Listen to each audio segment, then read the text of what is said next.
Do you find that your yoga practice brings up a lot of emotional stuff?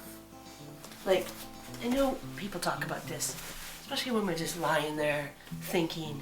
It brings up some emotional things that you haven't thought about for a while. I wanted to share one of those things with you today, just because, I think I can trust you with this story.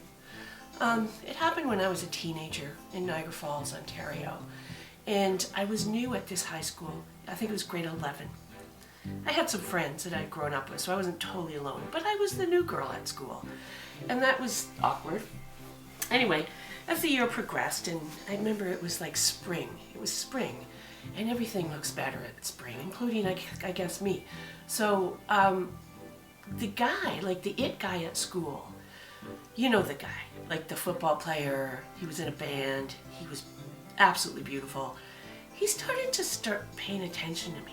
And he was playing in his band, and a friend of mine was going out with someone else in the band, so we would go see this band, and then they would come and sit and talk to us after, and it was all pretty innocent.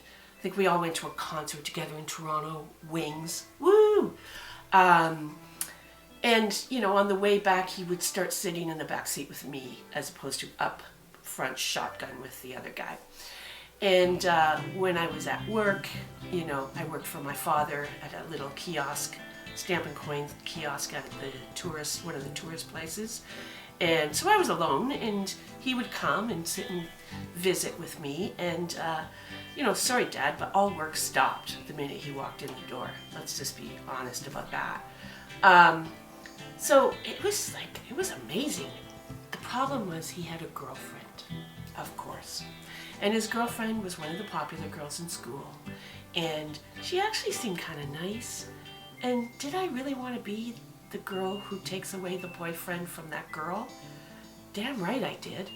You better believe it. My teenage brain? Yes. So one day my friend burst into my room, my bedroom at home, and said, Mike told Freddie he likes you. He likes you. That's my head went... So things were getting real, and I was thinking, okay, what's the next step? What's going to happen? What's going to happen? I don't know how this is working, how this works. So I woke up the next day, like, hugely anticipating the day. Couldn't wait to get to school. And then I looked in the mirror and I saw I had grown like the biggest zit on my forehead. That was probably the biggest zit known to mankind. And there was no way that I could show up at school with this shiner. The deal would be off. I just knew it. So the only option I had was to pretend I was sick for about 4 or 5 days. It was that big. It took that long to settle down. And I kept picking at it. So it was fluorescent by, day 3. My parents were totally on to me. My friends I wouldn't even let my friends in the room. I wouldn't let them in the room. And they thought, come on, she can't be sick for 4 days. Finally, one of my friends came in and was like, whoa, okay, I get it. I get it now. That's bad. So, I was going crazy because I couldn't go to school. Time was ticking. Finally, it settled down enough. And it was the kind of thing where if I put my bangs over it, and didn't move at all, I might have been able to get away with it. But knowing, if a breeze came, if I was outside and a breeze came, boom, it would be there. So I couldn't risk it. I had to stay home. So finally I go back to school, and I can't wait. And I'm just so excited. And little did I know, this guy, Mike was his name. This guy, Mike, had the attention span of a flea. And 5 days was all it took for him to completely forget me. I mean, nothing.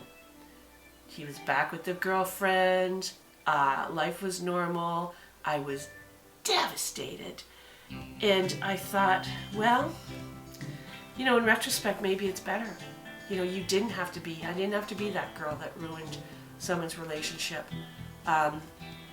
But I really wanted to be that girl who ruined someone's relationship, and it just didn't happen. So that's what I was thinking about the other day on the mat, when we went quiet.